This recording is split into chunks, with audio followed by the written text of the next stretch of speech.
Hi, so today we're going to take a look at this. This is the Ohme Intelligent EV charging cable. This is marketed in the UK. What it allows is scheduled sort of intelligent charging of an electric car. It will link up with EV specific energy tariffs. So for example, it will only charge when the electricity is below a certain cost. There's an app which you can do things like give it a schedule saying, okay, these are my regular journeys. I need X amount of charge by a certain time. As well as a schedule, you can just do anything, say, I want this many miles by this time, and there are options to tell it, for example, which energy tariff you're on, and again, this will interact with the API of your energy provider, so that the energy provider will tell you what the rate is at any given time, and it can make its charging decisions based on that. And there's various options like sort of favouring green energy, preferred charging when energy is cheaper, etc. As well as a simple way just to say charge maximum now, just to turn it on fully. In terms of the smart charging functionality, I've not really played around with this a great deal, but it seems to offer the sort of facilities that you'd want. It can interface where you have a car that has an API and telematics. It can interface with that. So it can actually have the visibility of the charge state of the car. One thing I did find rather disappointing is that what this won't do is give you any real-time charge state. For example, it won't tell you what the actual charge current that the car is drawing in is, or whether the car has finished charging. Now, for cars like mine, the Kona, which doesn't have telematics, I think that would be a useful addition. I can understand they want to keep this app nice and simple for sort of non-technical users, but I think it ought to have maybe an advanced option to just provide a bit more information back, and ideally like to see certainly charge current, charge status, and maybe even supply voltage, so you could see, for example, if you've got any serious voltage drops going on your supply cable. And I'd also like the ability to remotely manually set the charge current. It clearly is capable of doing it, just that they haven't chosen to implement that. But for its advertised functionality of scheduled charging, it seems to do pretty much what you'd want. When you select the car, you can tell it the type of car, which will tell it about the battery capacity, etc. And for cars that have an app, you can actually give it your login credentials for your account that accesses the car's telematics, so it can then interface with that. And similarly, you can tell it about your energy tariff and set, for example, limits, never charge above a certain cost, and it will say sort of without limits for today's energy price what times it will be available to charge. And one of the settings is optimised for battery life. Now all that does is just reduce the charging rate. It's questionable because we're only talking a maximum of 7 kilowatt charging. The difference in, say, for example, on the Kona, this changes from 30 to 18 amp charging. And to be honest, it's hard to believe that's actually going to make any difference. I'm not really sure there's a sensible reason for that to be there, although I would like some manual control over it. For example, if I'm using this away from home, I might be using it on a supply that's not capable of the 32 amps. So it would be useful to be able to manually limit the current when you're just using this in other scenarios, or if you're connecting to an outlet where you don't have the full 32 amps available. I'm not going to go too into the smart features. I'm more really interested in the hardware for a few reasons. The communications on this, it's got an internal cellular modem, so it's not reliant on your home Wi-Fi, but it does mean that, for example, if you're in an underground sort of concrete garage, it may not be able to get a signal. A couple of reasons I wanted to look at this. One is it's clearly the same box as the Zencar charger that we looked at a while ago, but because it's being marketed in the UK, it claims to meet all the required standards for these devices, which the Zencar didn't entirely in a couple of respects. But also one of the UK energy companies, Octopus Energy, who have some specialist EV tariffs, for example, that will give you 4 hours very cheap per night for EV charging and various other sort of variable tariffs. They've teamed up with Ohme to give a special offer on this. This is normally £400, but via Octopus Energy you can actually get this for £200, and that's quite interesting because that's probably one of the cheapest options for a 7 kilowatt home charger you can get at the moment. In the UK there's a grant known as the OLEV grant, which will subsidise the supply and installation of smart chargers, but because it now only covers smart chargers, even with the grant, which is currently £500, you're still likely to pay more than £200 for the installation. Whereas if you can get this device through Octopus for £200, install a standard 32 amp commando or C-form connector, that's probably going to end up costing you less, even if you don't care about any of the smart facilities. If all you want is a simple 32 amp charger, this may well be the cheapest option. At the moment, this may change, obviously check. This comes in 4 different versions. This is the version that uses the 32 amp commando connector. There's a version that uses the 13 amp UK plug, which is probably a bit less useful because 13 amp plug is going to charge at a pretty low rate, so you're going to be charging for quite long periods of time, so variations in tariffs is probably going to make less of a difference to you. The other interesting option is it also comes with a Type 2 plug on it, so you can plug this into an existing Type 2 non-tethered charger to provide that extra smart functionality. Those 3 versions don't qualify for the OLEV grant because that only applies to permanently installed chargers. There is also a 4th version which is only available as an installation package, where this is permanently hardwired into the house, and that does qualify for the OLEV grant. And you'll find all the details on Ohme's website about all the various options on this. So the main reasons I wanted to look at this: firstly, it's potentially a very cheap charging option, but also just look at the differences between this and the Zencar, how they've improved the design to cover, for example, the DC residual current detection requirements, and also to see if any of the other issues in the Zencar charger have been addressed. Now, this uses a cellular modem for its communication to Ohme's server. Obviously, one advantage of that is you don't have all the hassle of setting up Wi-Fi for a local Wi-Fi connection. But obviously it does raise the question, okay, this is a smart charger, what happens if that service goes away? We've seen numerous examples of smart products which have been rendered basically useless when the company either decides to stop offering that service or goes out of business. Now, the good news on that side is that without the connectivity, this just acts as a simple 32 amp charger, so it's perfectly usable. If you just want to buy this and not worry at all about the smart stuff, don't set up a account or anything, it will work. And my only criticism is that it's not possible to set the charge current manually. On the Zencar, we saw there was an RFID key and also a touch button which could be used to manually set the charge current. That's not the case on this. The only thing this button does is it will show its individual ID when you press that. Yeah, it would be nice if there was some way of doing that, but I can understand why they don't. They're not really going to be putting too much effort in making the product have more functionality when their service is no longer around. I've confirmed that this thing can have over-the-air software updates. Now, I don't know whether that's possible if you haven't set the device up and set up an account. So it's conceivable you could get an over-the-air update that changes the functionality. But if you're just buying this purely as a charger and not interested in the smart functionality, then worst case you could just take the SIM card out or unplug the antenna and it'll still be usable. But my guess is it probably has to be registered and set up before it will accept an over-the-air upgrade. But I can't be absolutely certain of that. But it's not something I've been majorly concerned about, really. Now, something I was initially a bit puzzled by was that when this thing starts up before it's connected to the app, it offers 32 amps charge current, but once it comes under control of the app, it was only setting it to 30.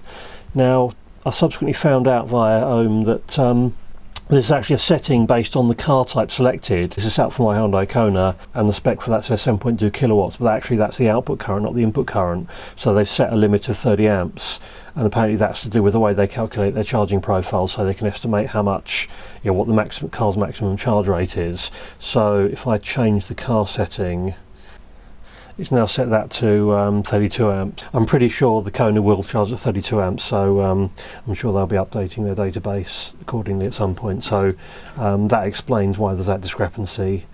For example, if I change that to a different car, I think the Nissan Leaf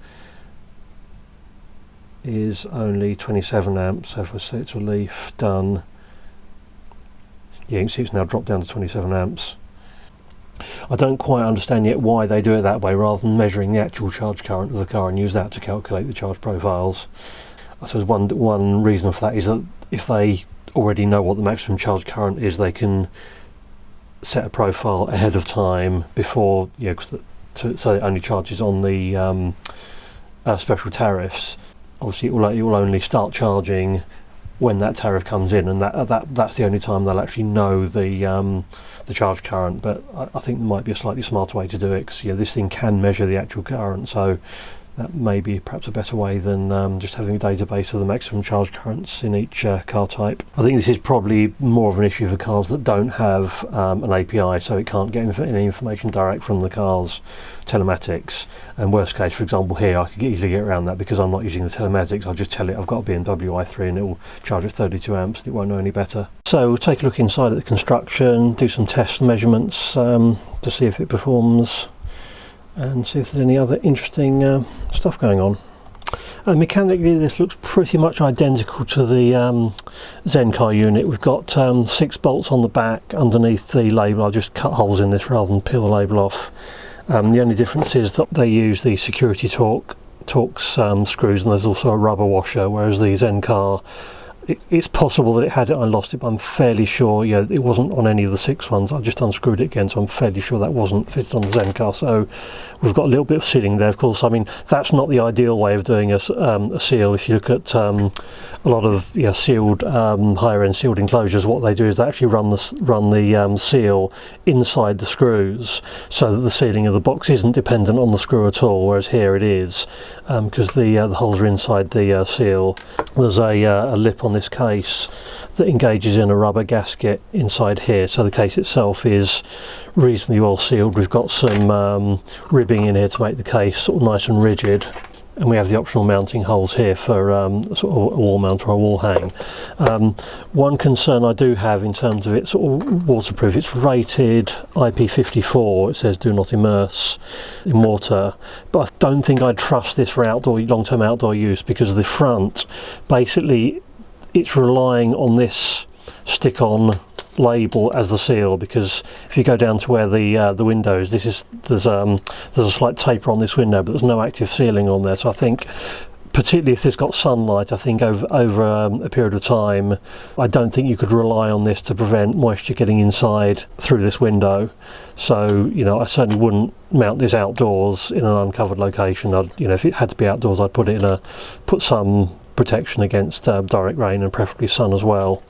The internal PCB does have some conformal coating on it, but that's only going to be a partial solution, because, for example, you can't conformal coat the inside of the SIM connector, so if you've got moisture in there, that would almost certainly wick up into the connector and you get corrosion. Eventually that would start causing problems. And the cable entries are reasonable. Now these units were subject to a recall, which I gather was to do with the cable entry. So I think some batches they used the wrong type. I don't know whether this is one of the ones that was subject to the recall, because I told them I didn't want to get this replaced because I'd already taken its bits. But it looks like it's a sort of soft, sort of rubber neoprene type gland with a fairly long sleeve around the cable. So I think that's fairly reasonable, though I do have concerns that if you wall mounted this vertically, there's nothing to stop water pooling in here, so you could, having water continuously sat on a seal, I think is, long term isn't great. You generally find, if you look at, most outdoor installations, they tend to put all the cable entries on the bottom so that any water would naturally run away. So I think this is, again, probably not ideal. I don't think I'd trust this as a long-term outdoor mounting, partly because, that water would potentially pool up in this area, and there's no real way for it to get out. These cable clamps do provide pretty good strain relief on the cable. I think one advantage of doing this rather than using, say, a more conventional screw type cable gland is that because these cables are so heavy, I think a screw gland, there would be some risk that if the cable got twisted, it could actually make the gland sort of work a bit loose. So I think having that discrete clamp may actually be better when you've got this really heavy chunky cable connected to it than the Type 2 plug is different to the Zencar one. This bottom one is the Zencar. The Ohme one doesn't have this sort of rubber grip cable. The cap is on this sort of slightly longer thing rather than the shorter one that's on the Zencar one. I can't see any particular reason for the difference. The only possible thing is that the cord grip on the Zencar you can just undo by hand, whereas this actually is screwed in. I've not read through all the details of the British standard for these. It's possible that there might be some requirement that you need a tool to undo these, so perhaps that might be one reason, or it could just be that they just were using a different supplier because they were cheaper or because of stock or whatever. This one is made by Nistar. The Zencar one, I can't see a name on the Zencar one, but I've got a feeling this may be dual-seeder. These screw terminals were done up really tight. They're actually quite thick. There isn't actually thread lock on them, but they were done up pretty much as tight as you could get something like these done, so that's been done fairly well. The other thing I just noticed on this design, they seem to actually be using this relay as partly as a barrier between the mains and the earth. There is a section in the standard that says that if any screws come loose, there mustn't be any anywhere where the screw could come into contact with the live and the earth terminal, so that might be one reason for doing that. Plus it's a good way to increase the creepage across those connections and avoid any risk of anything shorting between them if the screws did come loose. So the baseboard that handles all the power is quite significantly different from the Zencar. So this is the Zencar, this is the Ohme version, and we've got the same 50 amp Hongfa latching relays, same current measurement transformer, but a lot of the rest is different. The mains power supply side looks pretty similar, but instead of the conventional AC current transformer for the residual current detection, we've now got this device which is an AC and DC current transformer. So this now has the 6 milliamp DC residual current protection, which is required by the UK wiring regs. It's got the same small transformer for measuring the mains voltage. Another improvement is the earth connection now goes straight sort of onto the same terminal, whereas here it runs through the PCB, so that's one potential reduced point of failure. Because one option on this unit is for it to have a Type 2 plug to plug into a non-tethered charge point, it's got a control pilot in connection, so it can sense the available current from the charge point. 32 amp plug version, it knows it can take 32 amps, but if it's plugged into a Type 2 socket, there may be reasons why that's reduced to less than 32 amps. It could be on restricted supply or various other reasons. It can perhaps it's being fed from a renewable or solar system or something, so this is reducing the current. So the version of this that has the Type 2 plug should be looking at that control pilot and using that to limit the maximum output current, and we'll take a look at that in more detail a bit later. Everything else is fairly similar. There's a few more pins on the connector. That's probably because you've got this DC current transformer that might have some more signals on it, I think, and also the control pilot in connection. But otherwise, yeah, the circuitry is broadly similar apart from those details that I just pointed out. And this is the current transformer they're using for the residual current protection. The block diagram doesn't really give much of a clue. There's a coil wound around here, so maybe that implies it's a flux gate, I don't know. Flux gate sensors, they basically use a special core material that's driven into saturation by an AC signal, and they detect magnetic fields by looking at asymmetry in the point at which it saturates. They used to be quite commonly used for things like magnetic compass applications. I don't know whether they're still as common now that sensitive solid state sensors like GMRs are available. If we look at the specs on this, it's designed for solar inverters, electric charging, etc. The output's relative to the output's a 2.5 volt center reference, and the output signal is relative to that, so it can produce signals in both polarities. Obviously an AC signal will just give an AC output. If we look at the sensitivity spec, it's plus minus 60 milliamps, so you normally have 30 milliamps AC for detecting AC faults and 6 milliamps for detecting DC faults. And the main reason for the DC fault detection is that in an electric car you're charging a DC battery, so it's plausible that some sort of fault in the car can produce a DC current to ground. And the main issue of that is actually that if you've got other circuits protected by an upstream AC RCD, any DC leakage can saturate the current transformer in that RCD and make it insensitive to other faults elsewhere in the system. So I'm still quite curious to see how this works. I was expecting it to be potted, but actually it doesn't look like it is. So with quite a bit of difficulty I've unsoldered it. Let's see if we can take a look inside. Right, so the pin assembly's come out, and that's pretty much as expected, because this sort of device you may well want to use by sort of passing a flexible cable through it. But so it looks like there's two windings on here. There's a one that's only got 3 or 4 turns, and one that's got quite a lot more. I suspect the one with not many turns is probably the test winding, just to inject a test current, and the other one is the sense winding. So I suspect this probably is something like a flux gate sensor, where it drives the core into saturation, and then the DC current through it would produce some asymmetry in the point at which it saturates. So we can fire this up and look at the waveforms, see if we can figure anything out. So I've just hooked this up with its 5-volt power supply, and there's just a loop of wire going through connected to a signal generator, which I can generate 1 Hz sine wave to produce a current waveform. And this trot trace shows the waveform on the coil, which is about a 4.8 kilohertz square wave with a 50% duty cycle. If I now turn on the current for it to sense, this bottom trace is the output from the sensors. You can see the duty cycle of this waveform is changing, so it's driving the coil into saturation, and the point at which it saturates will be offset by any static DC field, because the coil saturates at some absolute magnetic field strength based on the characteristics of the material. So despite this being the commando version, let's see if it's actually looking at that control pilot in to see if this would actually work if it was plugged into an EVSE, see if it takes notice of the CP signal to specify how much current's available. So going to the plugged in state, we can see it's now outputting 53%, which corresponds to the 32 amps current available. Incidentally, the formula for that is the duty cycle is the current divided by 0.6, so 53.5% corresponds to 32 amps. So if we now apply a signal to the input, this bottom trace is the signal I'm sending in from signal generator. I'm sending in a 53% signal, so you wouldn't expect that to make any difference. But if I now decrease that duty cycle, we should see, yes, we do see the output duty cycle is decreasing correspondingly. So for example, we're now outputting 42%, it's showing 42% on the output, and it's showing now 25 amps on the display.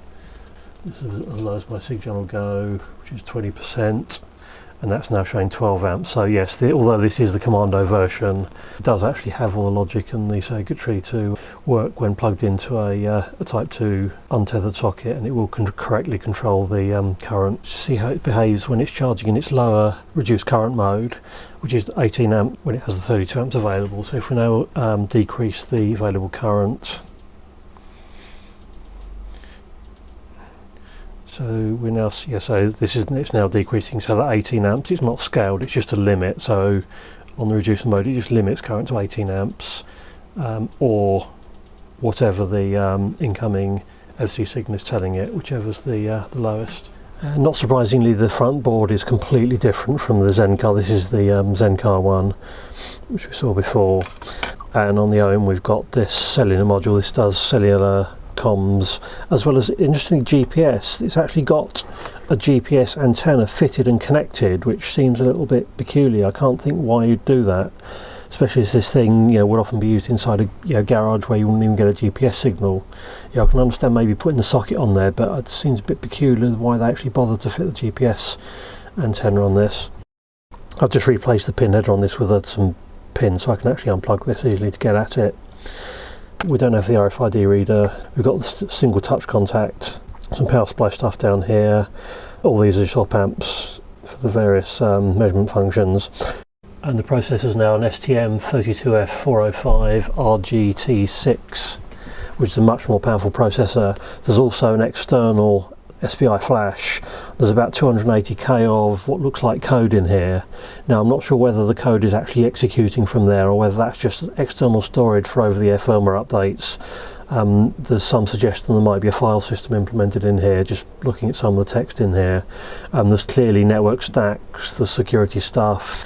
I think that may be external file storage, so for example it can download updates into the external flash and then reflash it once everything's been downloaded. Got the same OLED display and hardware wise that's about it. That's just a level shifter for the serial signals between the processor and the comms module. And on the back there's a label that says sort of commando T2, so that's probably the same board used both for the commando version and the type 2 plug. There's also a version of this for the 13 amp UK mains connector, and that will be limited to 10 amps, so there's probably a link somewhere to limit that. The SIM card here for the comms, the Gemma SIM card in there.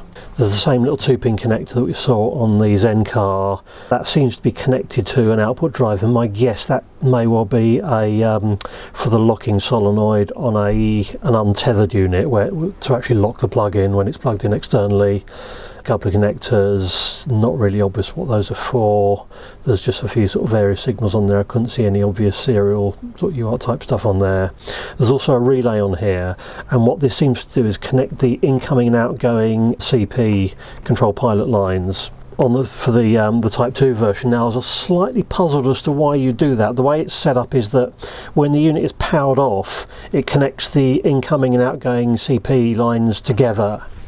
So, I mean, maybe the thought is that if something goes wrong with this, you know, the thing will actually just pass that signal straight through. But I'm not sure how useful that is, because the relays presumably wouldn't be engaged. So I'm not quite sure what the purpose would be of passing that CP line through when this thing's powered off. Once it powers on and starts, this relay turns on and opens that link so that the device can generate its own CP signal, as well as monitor the incoming CP signal for when it's plugged into a Type 2 connector. But I'm not quite sure what the reasoning would be for having a relay in there to pass that signal through. Now, I've been doing a bit more thinking about how this whole thing works when this is plugged into a Type 2 connector, and just to actually see how it works out in practice, I'm just using the cons EVSE here as the supply, just connected into the input of the Ohme with the pilot line connected. Now, one thing I was expecting this to do is to continuously hold the sort of request for charging state to the EVSE that it's plugged into, so as soon as you plug this in, this gets power, and then it can do all its things and control the output, etc. But actually that's not what's happening, because we've got that bypass relay. The CP line is effectively routed all the way through to the car, so that when you first plug it in, the Ohme unit isn't powered up, and when the car goes to its plugged in but not charging yet, again we still don't have power because the Type 2 outlet is not enabling its power. So we only get power once the car actually requests charge, at which point this turns on, then flips its relay to take control of the CP line. Now, one minor consequence of this is that if the app has set up the charge schedule to not be charging at the time when the car's plugged in, it will actually charge for around 45 seconds until it gets the signal from the server. So if we plug the car in, it's now charging, and it's now waiting till it gets a cellular signal and contacting the server. Now we've got the little arrow showing it's got some cellular data comms.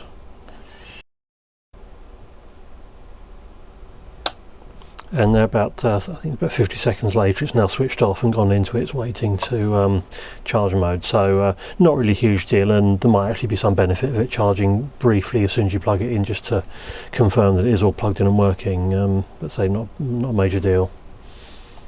There is another consequence of this behaviour, and that's if it's plugged into a Type 2 outlet that can't give the full 32 amps, because when this powers up it always defaults to 32 amps, and as we saw, it does look at the incoming control pilot signal and scales that down if the incoming supply can't handle that. But I've noticed that when it powers up, there's a bit of a delay before that happens. So if you see what happens now, I've set this EVSE to only supply 8 amps. So if I enable the output, and if we look at the waveform on the CP signal, which is telling the car how much to draw, when you turn on, that's this one turning on. Now this turns on, but for about a second or so it's giving the full 32 amps before it scales back to the 8 amps. So yeah, that could potentially cause an issue with the circuit breaker tripping, because it's sort of briefly giving it the 32 amps when you've only the supply says it can only handle 8, so that's not ideal. And the fact that you've got that relay in the CP signal means that you can see some glitches on there, which some cars might have a problem with. So for example, if I unplug now, this goes off, but then when this turns off, we then get a brief signal from the this pass through before it switches off. So we see that brief glitch, and it's conceivable you might see some cars have a slight problem with that sort of glitching the CP, but they ought to recover, because you get similar glitching if you plug and unplug the cable, so hopefully that won't cause an issue. But say the slight concern is that it should do that like immediately and never cause the car to draw more than the incoming supply. However, I think in practice this is probably a non-issue. The only time it'd be a problem is if the car pulled the full 32 amps almost immediately after plug-in, and I think most cars, for example mine, takes a couple of seconds before it actually starts doing anything with the supply, so it's probably a fairly narrow set of cases, but it's technically wrong, but in practice probably won't be an issue. Now, just coincidentally, a couple of days after I took this chip out and read it, so guessing that it was used primarily for firmware updates, I turned it on, and for about 5 seconds it showed updating on the screen, so I suspect there might have been an over-the-air firmware upload during that period. So one thing I just want to try is powering up with that chip missing. So I took the chip out and verified it, and it is substantially different, so there was a very different image in the new version. One thing I don't think I tried last time is, that's without the chip even present. It does actually power up, so it looks like that chip is just used for storage, so it can upload all the firmware onto that chip, wait till it's fully verified before then programming it. One thing that is of slight interest though is, does it only do that at power up?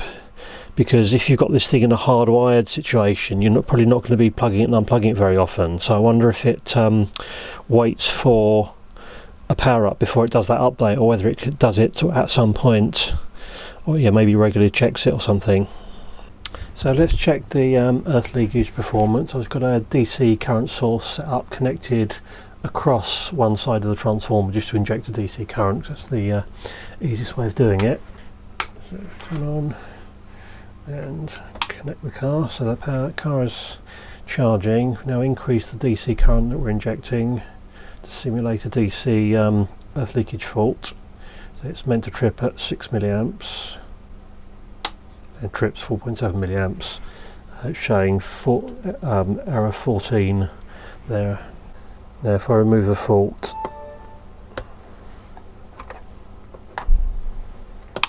it does let me reconnect if I remove that fault, and I'll just try the opposite polarity. Again, trips about 4.8 milliamps, which is totally fine. The reason I think this has just changed mode is that I've got my measurement cables are actually quite close to the touch sensor, and these are actually the live side, so it's probably picking up some noise on there, so I'm not too worried about that. The other thing is it doing the test on this transformer? Because we saw on the information on that current transformer it does have a test facility, so I was going to short out one side of the current transformer, so that should now fail its internal self-test. Every turn we've now got an exclamation mark 14, and it's not turning on, so it looks like it is doing the self-test to detect any faults in that current sensor, which is good. Okay, let's just check the AC trip performance. I've just got a variac connected to a little mains transformer for isolation, and a resistor, and again injecting that into the current transformer. Let's just see where this trips out. Just increase the AC fault current. This should trip at 30 milliamps or less. Yeah, 23, that's fine. I've just disconnected the mains earth just to see if it can detect missing earth, and we do get the little earth exclamation indicator, but that doesn't stop it turning on, which is maybe slightly concerning. And also, it's a tiny indicator. You could easily miss that and not see it.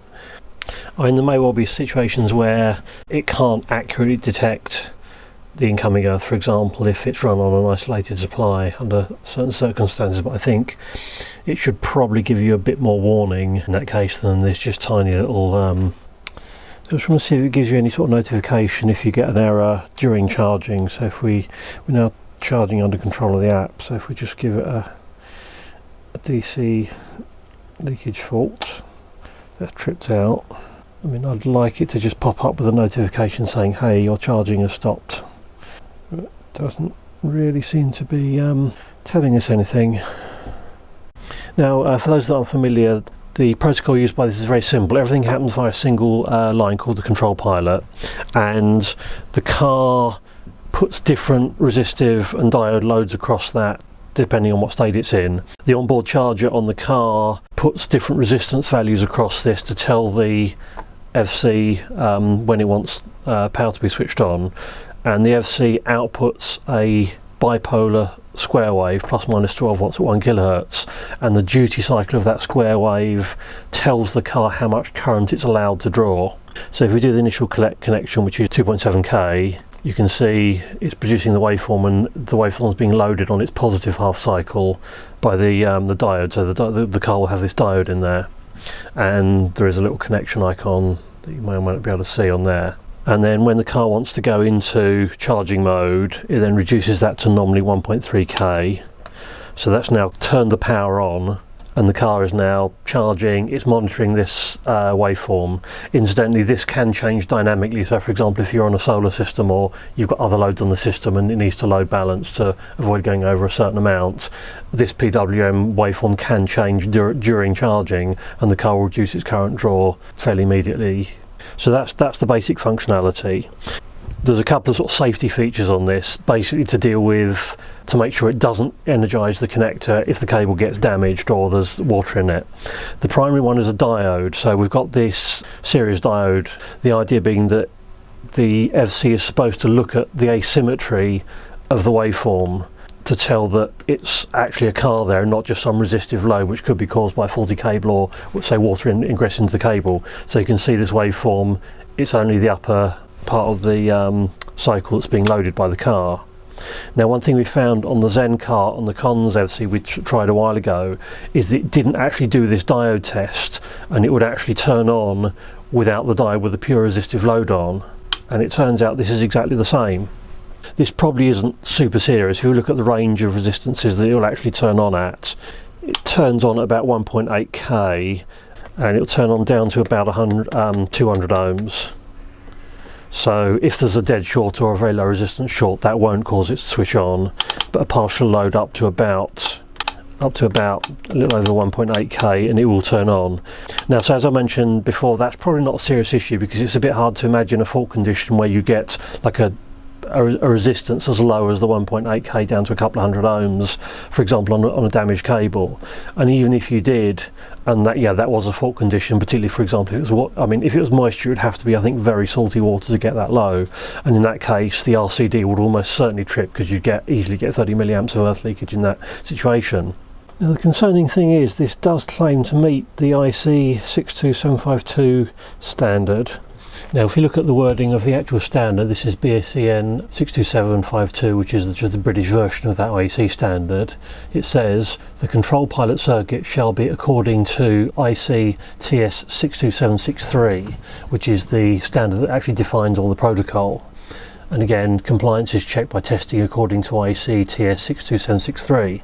And if we look at IC TS 62763, it says the EV supply equipment shall verify that the EV is properly connected by verifying the presence of the diode in the pilot circuit before energizing the system. So, I mean, my reading of that is that this product does not comply to that standard for that reason. Safety-wise, I think it's a fairly marginal issue, but just the fact that it's claiming compliance and apparently has been third-party tested for compliance to that standard, when, certainly by my reading of that standard, it doesn't, which is curious. And when I emailed Ohme querying this, they did say it had been tested by a third-party laboratory, and it does actually show the TUV logo on there. So they have tested it to supposedly comply with this standard, but as far as I can see, that particular aspect of it is non-compliant.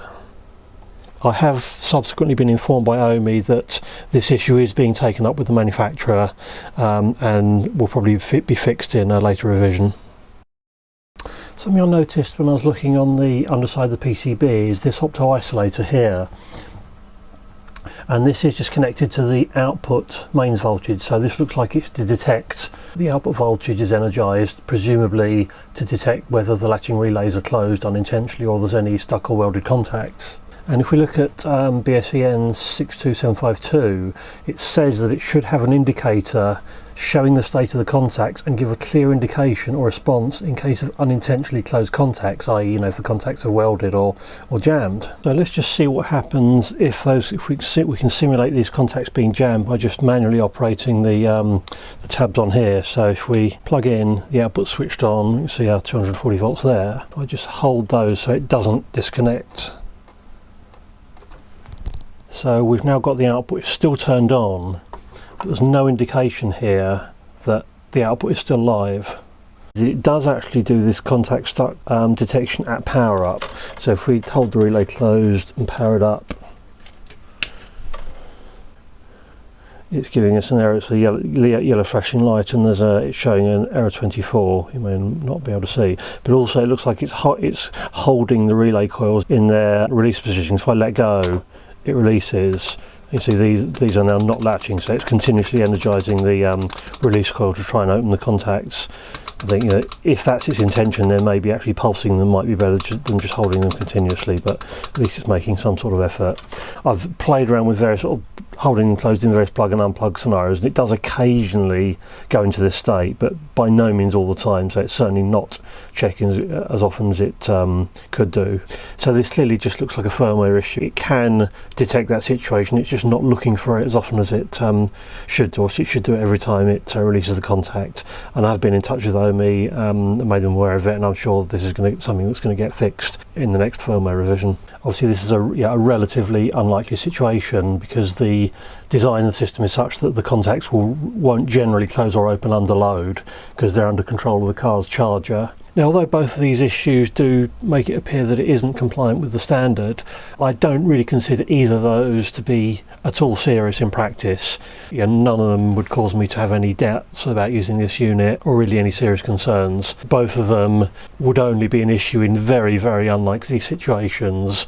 Diode issue if you have a very unusual fault condition, and even then chances are the RCD would trip in that case. And the relay issue, it would require two separate relays to both weld closed and then that plug to be connected to something it shouldn't be. So these are sort of very much belts and braces safety features in the standard that are so unlikely to be an issue in practice that I wouldn't really have any major concerns. The rest of the unit seems to be perfectly well built, and I have no real safety concerns about the rest of the construction of the unit at all.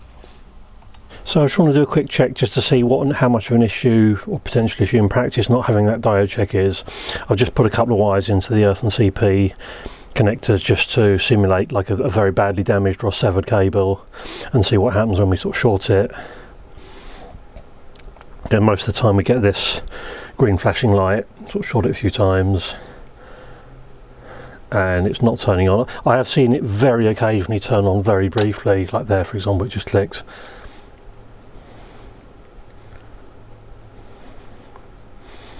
And also I've seen it do this little version indicator. And the other thing I want to check is what happens if we get a wet cable. And interestingly, it does actually turn on. This is basically tap water. And although you wouldn't expect tap water to be sort of in the hundreds of ohms, because this is an AC signal, there is a capacitive component. So surprisingly, even with different distances, as they get very close, it turns off because the resistance gets too low. But most of the time, it does actually turn on. Now, of course, if the cable got wet and the live got exposed, chances are that will produce an earth leakage fault. But it does show that that diode check. Obviously, if the diode check was there, it wouldn't do that because you would see the it wouldn't see the asymmetry. So this is basically why that diode check is there in the standard. So just for amusement, let's see what happens if we do actually just drop the plug in a bucket of water. I'm running this off an isolation transformer so it doesn't trip my workshop RCD, and I've just connected earth to neutral after the transformer, so it's seeing the same situation it would if it was connected direct to the mains. So let's see what happens. Okay, so we have a bucket of tap water here, and just see what happens. Now I think the first issue here is that the contacts are probably sealed, so they're probably just full of air, so there's actually the water probably isn't actually even getting, there's a sort of slight bubble there, so we're not getting a serious amount of water in there. Okay, so I've now just basically filled all the contacts with water just to make sure they're fully wetted. Let's see what happens. Again, we are getting an occasional flash on the green indicator, which indicates it's seeing some resistance, but it's not showing any sign of turning on. Right, so I'm quite curious to see what happens if the thing does actually turn on when it's in a bucket of water, so I'm just going to start adding some salt to make this a bit more conductive. Oh, there we go. And that has tripped out with an RCD fault. Yeah, that's tripped out with a fault 14, which is RCD trip, so literally it just comes on for a very, very short period of time and then cuts out immediately. So I think you'd have to try very hard to actually get any really bad consequences from that. So in conclusion, I think this is a pretty decent unit. The only issues with it are very minor really. In particular with the Octopus offer, this is probably about the cheapest solution you can get in the UK, particularly if you don't qualify for the OLEV grant. And you effectively get the smart facilities there if you want them, but if you just want a dumb charger, this is still one of the cheapest options. Instead, it comes in this sort of nice sort of zip-up carry case if you want to use it as a mobile device. So I have been in touch with Ohme and they've been quite responsive, so if there are any updates on your versions, I'll maybe either do a short follow-up or perhaps put them in the video description, so take a look in the description in case there's any updates.